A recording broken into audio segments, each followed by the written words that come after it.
আকসিমু নিসফা মালি, হে আব্দুর রহমান ইবনে আউফ, আমার অর্ধেক সম্পদ তোমারে দিয়ে দিব। এখানেই শেষ না, এরপর বলতে লাগলেন, আমার অনেকগুলো স্ত্রী আছে, তুমি কোথায় যে মেয়ে খুঁজবা, প্রস্তাব দিবা, এত ঝামেলার দরকার নাই।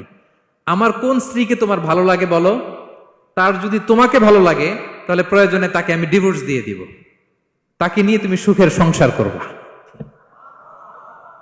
আল্লাহু আকবার, আল্লাহু আকবার। অর্ধেক সম্পদ দিয়ে দিব, আমার একাধিক স্ত্রী আছে, কাউকে যদি তোমার পছন্দ হয় এবং সেও যদি তোমাকে পছন্দ করে, প্রয়োজনে তাকে ডিভোর্স দিব, new life, new career, just go on. আমরা এই সুযোগ পেলে কি করতাম? সাথে সাথে অর্ধেক সম্পদ নিয়ে নিতাম, ঠিক কিনা? আব্দুর রহমান ইবনে আউফ প্রেরণার বাতিঘর, উনি কি করলেন?